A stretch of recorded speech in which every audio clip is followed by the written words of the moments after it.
আসসালামু আলাইকুম।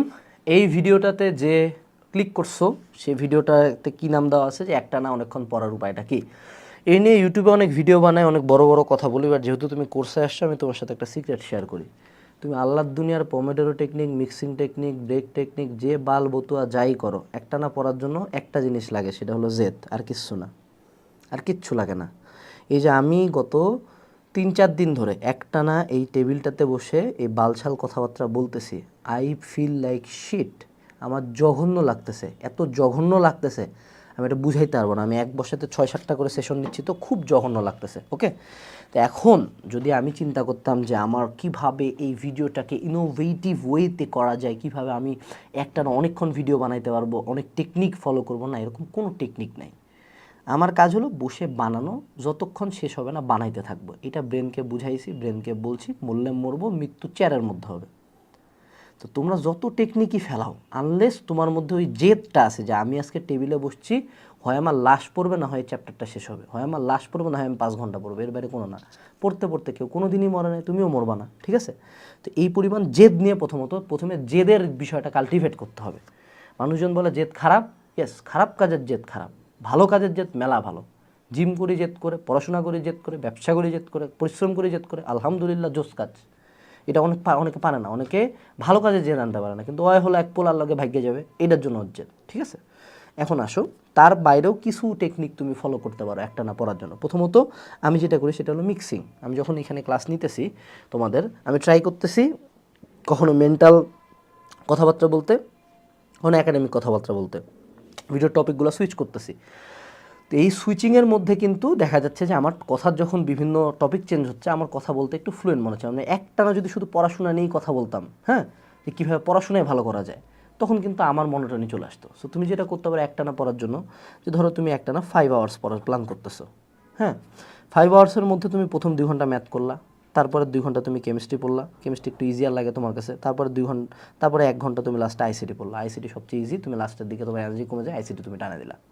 এরকমভাবে শুরুর দিকে কঠিনগুলো রাখা, লাস্টের দিকে ইজি, পড়তে ভালো লাগে এরকম সাবজেক্টগুলো রাখে, মিক্সিং করে পড়লে একটানা অনেকক্ষণ পড়তে পারবো।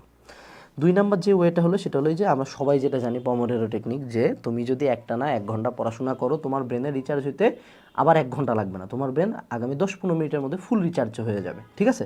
তো সেক্ষেত্রে কার্ভটা হয় এরকম যে এইভাবে আমি অনেকক্ষণ ধরে পড়া শেষ হইলো, 10 মিনিট ব্রেক, আবার পড়া শুরু করব, আবার 10 মিনিট ব্রেক। এখন এটাকে 10 মিনিট হইতে হবে না, এটা চাইলে 1 ঘন্টা হইতে পারে, এটা চাইলে 30 মিনিট হইতে পারে, তোমার কাজের পরিমাণের এবং তোমার ব্রেনের উপর। তোমাকে তোমার সুইট স্পটটা খুঁজে বের করতে হবে যে আমি একটানা 30 মিনিট পড়তে পারি বা 45 মিনিট পড়তে পারি, তারপর আমার 15 মিনিট ব্রেক লাগে।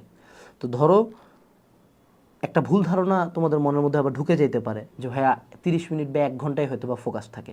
নর্মাল হিউম্যান ফোকাস হলে 1 ঘন্টা 1.5 ঘন্টার মাঝামাঝি।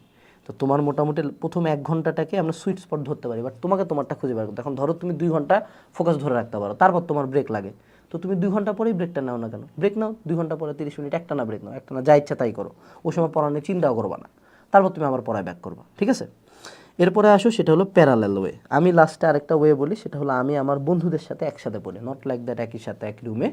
আমরা ট্রাই করতাম যে অনলাইনে কানেক্টেড থাকে, অ্যাডমিশন টাইমে যদি আমি আর যেহেতু একই রুমে থাকে, একই সাথে খায় দেয় ঘুমায়, একই রুমে পড়াশোনা করছি, এটাতে দেখা যায় যে ওও পড়তেছে আমিও পড়তেছি, বা ইনবক্সে প্রতি 30 মিনিট পর পর তুই কদ্দূর গেলি, আমার এত টপিক হয়েছে, দেন তুই কদ্দূর গেলি।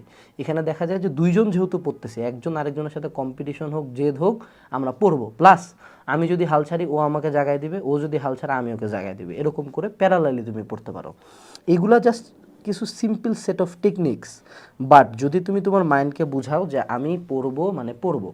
মানুষ জেদ করে পাহাড় কাটে রাস্তা বানাইছে, যে ওর বউ মারা গেছিলো কারণ হসপিটালে নিয়ে যেতে পারেনি, রাস্তা একটা পাহাড় ছিল, ও 20 বছর ধরে জাস্ট একটা হাতুড়ি আর শাবল দিয়ে, মানে ওটা তো মানে বড় মেশিন দিয়ে কাটতেও সময় লাগতো, সে 20 বছর ধরে শুধু হাতুড়ি আর শাবল দিয়ে পুরো একটা পাহাড় কাটে রাস্তা বানাইছে। ইন্ডিয়ার একজন লোকের কাহিনী এটা। তো মানুষ জেদ করলে কোনো কিছু তাকে থামাইতে পারে না, মানুষের জেদ খুব পাওয়ারফুল। এবং আমার মনে হয় যে ভাই জীবনে এত খারাপ কামে জেদ দিছো, একটানা পড়ার জেদ দাও। আজকে আমার ভিডিও এটা সেশন শেষ করে যা নিজেকে বলবা যে আমি একটানা আজকে 3 ঘন্টা টেবিলে পড়বো, যা হবে হবে, ফোন টোন সাইডে ফেলায় দাও। 3 ঘন্টা তুমি দেখবে ঠিকই পড়ে উঠে গেছো। পরবর্তী দিন তুমি একবার যখন এরকম একটা ফ্লোতে ঢুকে যাবে যে 3 ঘন্টা 4 ঘন্টা করে একটানা পড়তেছো, পরবর্তী দিনে অবশ্যই তোমার 30 মিনিটটা টায়ার লাগবে না। অর্থাৎ তোমার এই বডি বা ব্রেন হলো যে মেশিনের মতো, ওকে তুমি যা খাওয়াবা ও ওটার সাথে খাপ খাওয়াই নেবে। ক্লিয়ার? তো আশা করি এই সেশনটা এখানেই শেষ, লম্বা করবো না, জাস্ট ট্রাই করো, দেখো কতটা কাজে লাগে।